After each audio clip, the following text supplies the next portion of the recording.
Welcome to episode 4 of Islands in the League, presented by DraftKings, our exclusive YouTube video series. We've got a lot of fun stuff for you in this episode. I've got some very general thoughts on what the MVP award should be. And, as always, we'll be joined by our resident betting expert, Josh Appelbaum from VSiN. Episode 4, let's go.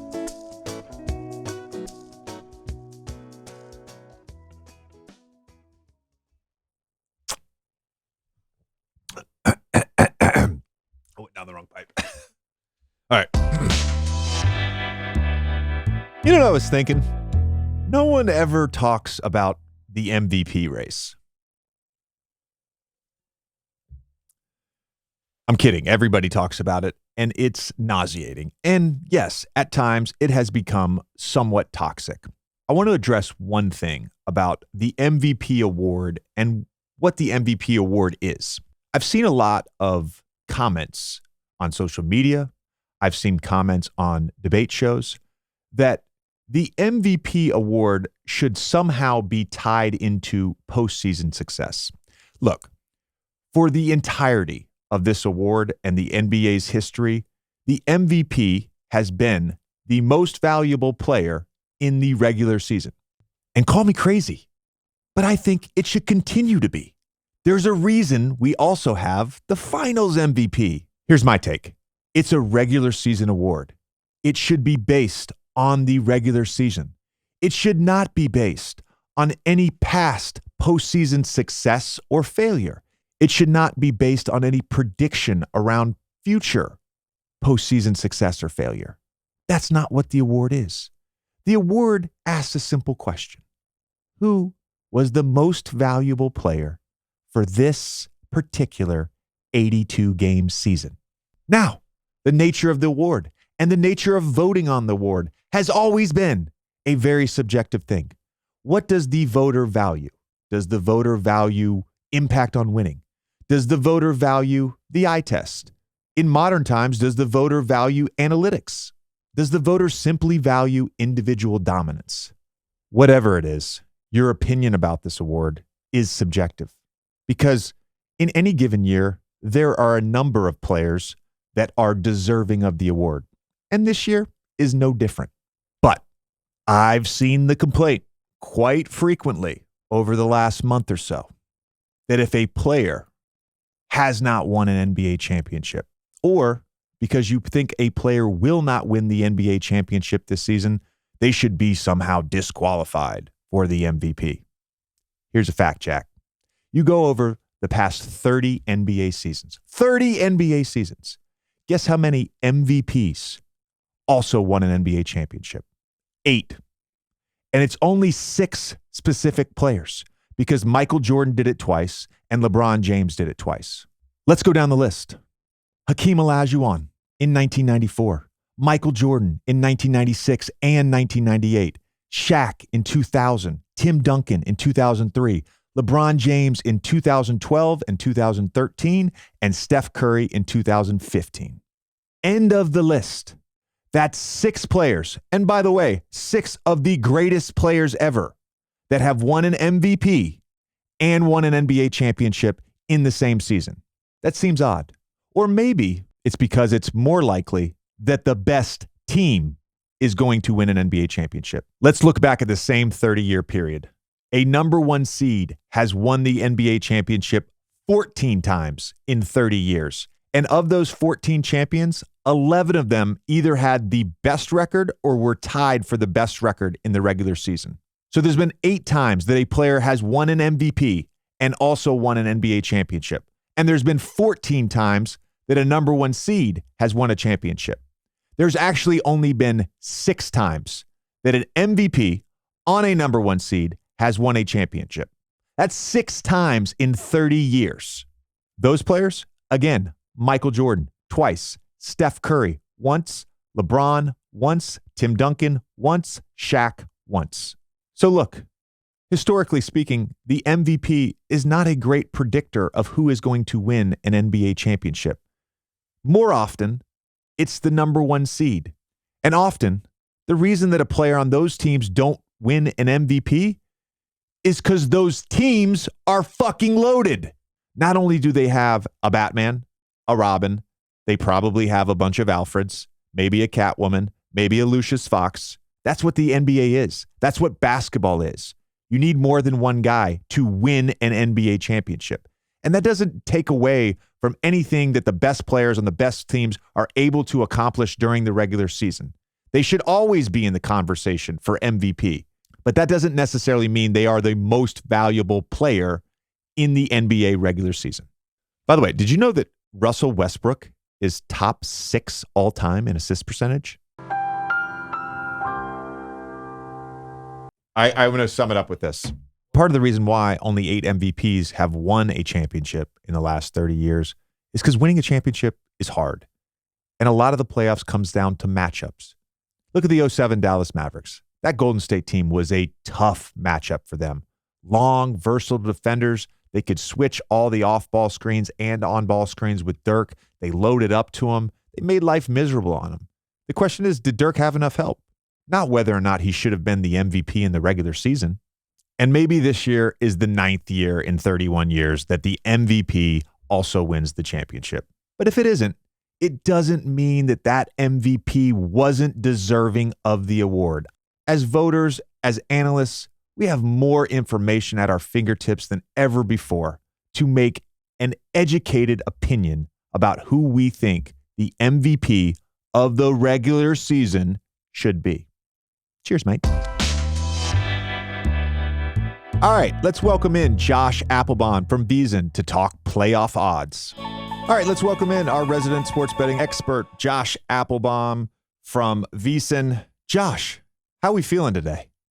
We're feeling great, JJ. You and I have done a few pods, regular season, end of the regular season. Now we get to talk playoffs. So best time of year for fans of basketball, for bettors. I'm excited to break it all down with you today. Yeah, we are recording this the day after Game 2 of the Sixers and Nets series and Game 2 of the Kings and Warriors series. So any data we have is of Tuesday, April 18th. I actually want to start with some of the injuries that happened over the weekend. Unfortunately, Tyler Herro looks like he will be out for an extended period of time with 2 broken fingers. Giannis had a tough fall, as did Ja. It sounds like both of for them, the images came back clean and there's not a structural injury, but obviously we don't know how effective Giannis will be in terms of mobility and quickness, given the area where he fell. And we don't know how effective Ja will be because of the hand injury to his shooting hand, and something that was already bothered him. So my question to you is, how have sort of the odds shifted around the Bucks and Grizzlies after these 2 injuries? Yeah, so we've seen a huge shift across the market, JJ. And what's kind of ironic in a way, gift and a curse, is that when you're betting the regular season, we've talked about this quite a bit on the pod, there can be late scratches that kind of surprise you.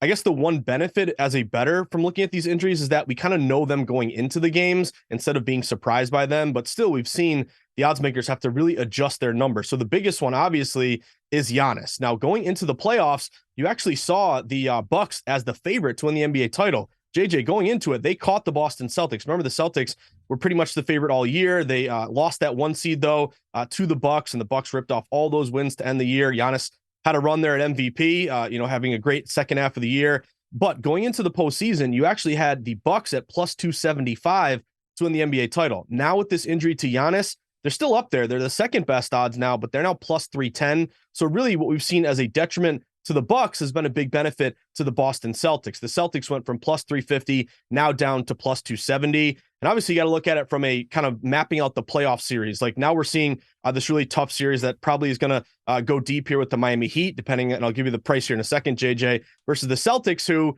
looked like they handled the Hawks pretty well in game 1. And now if that's an easier path for them, and having learned from last year that, hey, get rid of these teams early. Don't extend these games to 5, 6, 7 games. If you can get out of these with, an early series sweep and get extra rest, that could be a big benefit to Boston. So it's really benefited Boston, this Giannis injury, especially in the East. But JJ, here's what I wanted to ask you in terms of a kind of a value bet, because as bettors, we're looking at betting each game in particular, but also having some futures bets. That means playing playoff series prices, just who's going to win the series. And after every game, you see a big adjustment depending on who wins. So just from your take in this in particular series with the Bucks, JJ, we had the Bucks as a minus 1,200 favorite to beat the Heat going into the series. Now, that's a huge number. You'd have to lay $1,200 just to win 100. That tells you what almost a shoe-in it was for the Bucks to win the series. Well, now that they're down 1-0 and Giannis is a little bit banged up, the series has been adjusted now to Bucks only minus 295 with the Heat plus 235. So you mentioned it. It's not just Giannis. It's also Tyler Herro, who's going to miss some time here with the broken hand. So my question to you, JJ, is that a bettable number now? Number one, are you worried about the Bucks getting past the Heat? And if you're not, at minus 295, when you were minus 1,200, if you still have Middleton, who's healthy, who dropped 33 in game one, you still have Holiday, you have the good coaching, you have the pedigree, I'm of the opinion that maybe it's a good time to buy low on the Bucks to get past the Heat. If Herro was still healthy, JJ, it'd be a little bit tougher here. But what's your take? Are the Bucks in trouble? Back injuries, you never know how those are going to go. But I'm thinking right now you could buy low on down 1-0 in the series at minus 295. That's really not a bad number for Milwaukee to come back and beat the Heat. I agree with you. And let me start with this, because when Miami secured the 8th seed, my thought process was that was going to be a tough series regardless. We all know that they've faced each other in the playoffs before. The Heat have gotten past them. They've lost to them. The Heat tend to muck things up. They can switch to zones. They play hard. So much of their success is dependent upon whether or not they're making threes. They actually shot the ball better towards the end of the regular season than they did for the first 70 games, basically. But over the last 12 to 15 games, they shot the ball better. So there's some momentum and rhythm there for their shooters. Max Strus, of course, had a big play-in game to secure the 8th spot. So I always thought this was going to be a tough series. With Giannis banged up, I still think the Bucks win. And losing Herro makes me think it even more. Because when we talk about the Miami Heat, the question mark for me is, can they score? Can they score enough to beat the Bucks even without Giannis? Can Jimmy replicate his game one performance? Hey, we're all aware of the fact that Jimmy Butler can have performances like that in the playoffs. He does it on the regular. Can he do it over 7 games, 6 games, whatever, to get past the Bucks? That remains to be seen. I think he can. I still think the Bucks end up winning this series, which is why I think if you're willing to not play sort of a high risk bet, I still think those odds are good to play a bet on the Bucks. Yeah, I'm with you, JJ. And again, you got to ask yourself, what was the pre-flop bet, as we mentioned, minus 1,200? Again, that's really not bettable. It's just so expensive. So now that and the other thing someone taught me a long time ago is, injuries, sometimes they can be overvalued. Like, obviously, Giannis is an incredibly important player, like a quarterback to an NFL line or a goalie in hockey to an NHL line. So he's going to move the number quite a bit here. But, sometimes the public can just say, hey, no Giannis, they have no shot. You're almost buying low a little bit with some of these injuries. So to me, again, minus 295, you still have home court, no Herro on the other side. To me, that's definitely a bettable number. But JJ, I want to throw this one at you too. Looking at the Grizzlies, you mentioned the Ja Morant injury. Now, this one is super interesting just from a series perspective, and then how you project this series to go. So with the Grizzlies down 1-0 to the Lakers, and Ja Morant now getting hurt, although, as you mentioned, it doesn't sound like a break. It's kind of unclear, but it doesn't sound that ominous. Maybe he'll be able to come back here. So stay glued to Twitter, get all the updates as soon as you can find them. But the Grizz going into it, we talked about them all year, JJ, as maybe a Cinderella type team. They were plus 1,800 to win the title, but now down 1-0. And now with this Ja Morant, questionable status, they're plus 4,000. So we've really seen a hit here to the Grizzlies. And we also have seen a big benefit to the Lakers here. Now the Lakers, who are up 1-0, they opened the series as actually a dog. They were plus 115. Now we're seeing the Lakers at minus 300 to win this series. So my question to you, JJ, again, to me as a bettor, it's hard to lay these minus numbers after you're up 1-0. Like, if really the play to make money in the kind of the series market is when you buy low on a team that's down, when you're getting a plus money number. So the Grizz are plus 240, JJ. And really, to me, it's a big difference here between an older team with experience, but also you're worried, at any point, could LeBron get hurt? Could Anthony Davis get hurt? Versus a Grizzlies team who's got the youth, doesn't really have the experience, but now one of your star players is hurt. But I'm going to give you some credit here, JJ. Do they lean on their defense? Because we found out last night, Jaren Jackson Jr., who you highlighted. Remember we did a pod, it was Brook Lopez and Jaren Jackson who would win Defensive Player of the Year. Well, Jackson wins that award. And again, they gave up 128 in the first game to the Lakers. They were second in defensive efficiency all year. Is it this fallen hero theory where, hey, if Ja's out, let's win it for Ja? Or is it deflating? Like, we don't have Ja, we can't get it done. But what I'm thinking is, if you can buy low and maybe you get a bad break the other way with an injury on the Lakers, I'm kind of intrigued by buying low on the Grizzlies at plus 240. But what do you think? Is this now the Lakers series to win? It's sad that we have to talk about injuries this way because it's almost like, hey, it's a war of attrition to some degree. Which team is going to be the healthiest for the next 2 months? That team probably has the best chance to win an NBA championship. Don't like the bet for the Grizzlies at plus 4,000. I know that those odds have shifted a ton. I think if they had a healthy Steven Adams and a healthy Brandon Clark, let's say they were at plus 1,800, I think that's good action there if you're looking for high upside. Because I do think when this team is whole and complete, they can compete with anybody in the NBA. As it relates to this series and now them shifting to plus 240, I still think they have a chance to win this series. I don't know that we have as big of a sample size as we need to really gauge how good this Lakers team is. You can talk me into them losing the series. You can talk me into them getting to the NBA championship and playing for a title. So it's hard for me to really gauge this series or this Lakers team. I will say this about the Grizzlies. Last year we saw it in December when Ja was out. Not as good for most of the season, but then that shifted in March when he was suspended, where Tyus Jones leading this team, they got a lot of wins. They were in games. They got a lot of wins. They still have a chance in this series, even if Ja is playing and unable to shoot the basketball as well as he wants. I still think the Grizzlies have a chance in this series. The one thing I want to mention before we move on to another series, because we talked about it on this episode of Islands in the League, there's been so much discussion around MVP and this season in particular. Over the last 30 years, only 8 MVPs have also won the championship. Over the last 30 years, 14 one seeds have won the NBA championship, and 11 of those one seeds also had the best record in the NBA that season. So it's more likely that a one seed and a team, with the best record, i.e. the Bucks, have the best chance to win a championship, and that's reflected in the odds. So to me, if you want to make a safe bet, I think the safe bet are the top 2 teams, the Bucks and the Celtics. Those are the safe bets to me when we talk championship odds. I'm right there with you, JJ. And again, it's kind of been this back and forth Celtics Bucks pretty much all year. Even you go into starting into this season, both these teams are around, I think, plus 400, plus 500. Also goes to show you, we're talking about the odds that are available to us now, but if you really want to be the best bettor you can be, you take some preseason action here because, in a way you could be holding maybe both Bucks plus 500 and Celtics plus 500. But yeah, I'm with you, JJ. Sometimes it's, when you're talking about different series and betting, all the hot takes, all the big clicks are like, hey, I want, maybe the Nuggets at plus 900. We throw out one of these other teams that has a big payout. And I think the betting public, it's weird. They on the one hand, they want to bet favorites because favorites are quote unquote the best teams, expected to win, expected to get it done. But also they want to have a money-making mindset here, almost like a parlay mentality of, hey, Celtics, maybe they'll win it. They probably will. But at plus 270, I'm not getting the biggest payout. I'd rather take a shot on a longer shot team here. So to your point, like Lakers, they're plus 1,200. And again, I totally agree with you, JJ.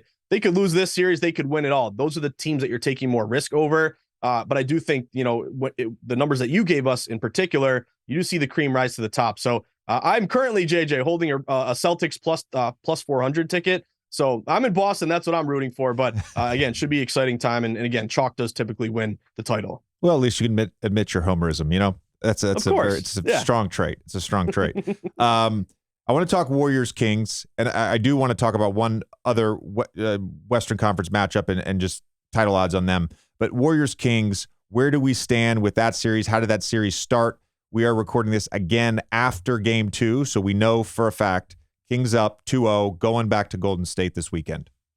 Yeah, JJ, this is one of the most fascinating series. I think one of the most exciting and probably the biggest money-making opportunity here. So going into this series, you had the Warriors a minus 275 favorite to win the series. The Kings were plus 210. Now, you actually did see some respected money on the Warriors to move that number further. I think they were like maybe minus 250-ish, and you had some steam before the series even started for the Warriors to get it done. But now with the Kings up 2-0, huge shift here in the odds, JJ. We now have the Kings a minus 160 favorite to win this series. Golden State plus 135.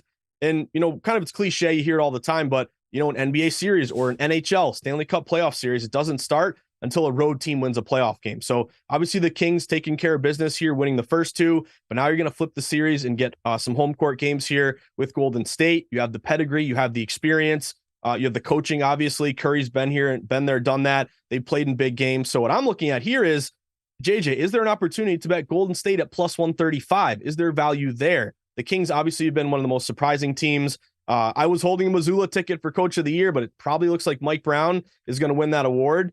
However, as great of a story as the Kings have been, is there still an opportunity to buy low? I never want to underestimate. It's almost like Brady and the Patriots those days, JJ. You don't want us to underestimate the pedigree of a championship team. So at plus 135, when you open a series minus 275, my question to you, and I think there is there value to Golden State coming back and winning this series, or are the Kings really kind of exposing them? And do you expect the Kings to pull off this upset, even though now they're favored?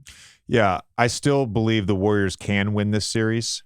I will say a few things just basketball related, and that is they've had a game plan for the Kings defensively. They've done a great job on the dribble handoff action. By and large, they've kept De'Aaron Fox out of the paint and turned him into a jump shooter. And you have these crazy splits with his jump shooting through the first two games. He's 4 for 20 on jump shots through 3 quarters, and he's 7 for 11 in the fourth quarter. Obviously, we know he's been a fantastic clutch time performer all season long. He's been great in the clutch, and so they win 2 clutch games at home. I'm not overreacting to that. The Warriors have issues with turnovers. The Warriors have issues with fouls. We all know that. I think when they get home, their three-point shooting will normalize a little bit, just 32% through 2 games.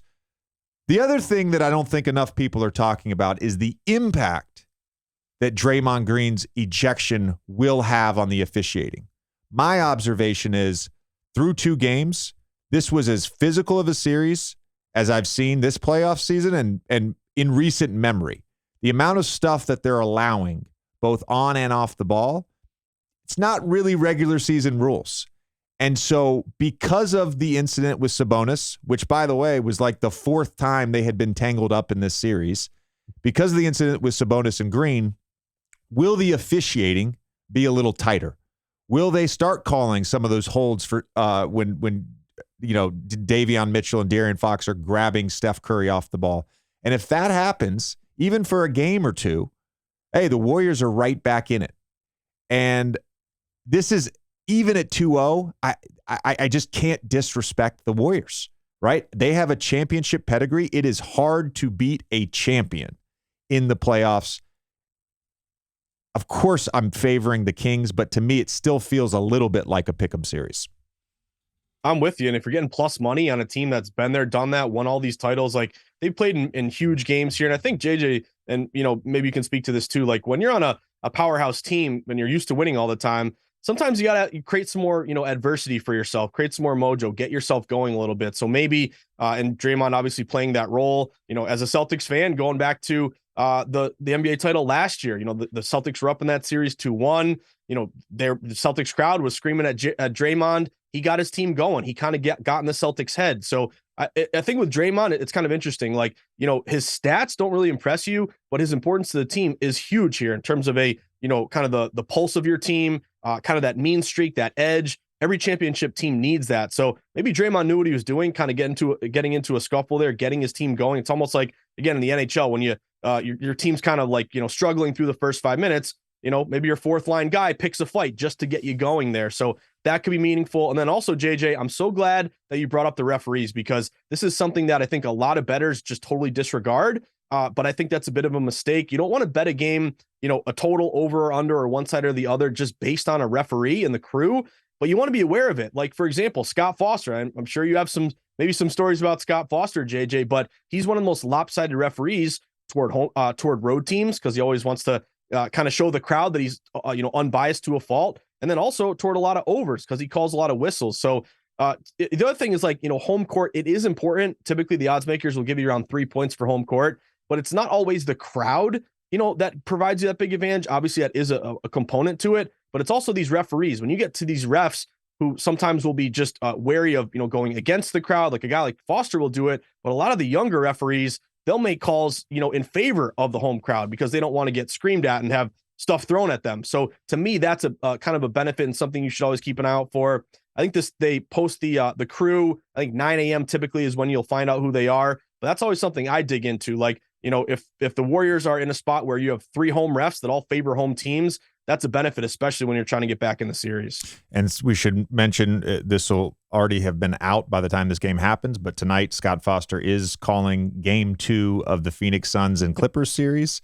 And of course, him and Chris Paul have a beautiful history of interaction together. I actually want to discuss the Clippers because I'm looking at the odds right now, and they're at plus 2,500 to win the NBA championship. We don't know when or if Paul George will be available. The latest reports are that he will most likely miss all of the Suns series, even if it goes 7 games. But I can't help but be impressed with the Clippers. Kawhi, obviously, his brilliance from the mid-range and scoring in isolation, but also their bench. And a number of those guys, Russell Westbrook picked up through buyout, but a number of those guys at the trade deadline. And so you had a real impact in game 1 from Mason Plumlee, Bones Highland, Terrence Mann, and Norman Powell were already there pre-trade deadline. But this Clippers team, we have talked about their depth all season, and we saw that come to fruition in that game 1 where they had a number of players make a real impact on that game besides just Kawhi scoring. I don't know. At 20 plus 2,500, I think that's a little bit of a disservice to this Clippers team. Some of that has to be, I want to get your opinion on this. Some of that has to be the matchup, right? Because they're going against the Suns, who have the best odds in the Western Conference. Yes, that's a great point. To me, 2,500 is kind of intriguing. I think that could be considered a value play, JJ. Obviously, we let off today's podcast talking about injuries and how they can affect the numbers. So, Paul George, to me, that's the biggest question mark. If you're telling me that he's going to be back at some point in the series and he'll be able to play throughout much of the playoffs once he recovers, then 2,500 is a pretty good number there. If you're telling me he's out, and again, no one really knows, we're going to have to scour Twitter and get some insights into the severity of the injury and if or when he'll come back. But then I'm a little bit less into the Clippers based on the plus 2,500. But I will say, just from a betting standpoint, JJ, you're kind of playing with house money here with the Clippers. Like, they went into the series against the Suns as a plus 375 dog. They're now down to plus 160. So if you think after stealing game 1, and to your point, the trades that they've made to really bring in some more big men and kind of lengthen their roster a little bit, if they can give the Suns a run for their money at plus 160, you're still getting plus money despite the fact that you're up 1-0 in the series. Typically, when you take a lead, you're going to flip to a favorite price there. So I got to know the status there of Paul George, but I'm with you. I've been impressed by how they've played. And then also with the Suns, JJ, just from your perspective, they have the big names. Obviously, the trade for Durant is the biggest one, but you have Chris Paul with all the experience. You have Devin Booker. You have Ayton. But also, you're going to have a chip on your shoulder with the Clippers saying, hey, no one believes in us. You can kind of play that card of, Durant's a great player. The public will gravitate toward the Suns. Could that be a motivating factor for the Clippers, JJ? Like the chip on your shoulder, no one believes in us card. To me, if you can create any kind of adversity or add a motivation, it's always a benefit. And then also Durant, remember he was hurt for quite a bit. He slipped on the floor. He missed a lot of games. He doesn't have a lot of minutes with kind of this core here. So maybe he doesn't need all this experience here, but I'd be much more confident in the Suns if he had played more and got to know his teammates a little bit better. Yeah, it's fair. And I think those are all valid points. Ty Lue actually in the post first quarter interview referenced how everyone was picking against the Clippers and they had nothing to lose. So clearly that's a talking point within that team. Josh, we didn't get to everything we wanted to get to. I can't thank you enough for the time. It's really been fascinating. Appreciate it as always. Always a pleasure, JJ. Thanks for having me. All right. This has been another episode of Islands in the League presented by DraftKings. Thank you for watching. We'll be back very soon with episode 5.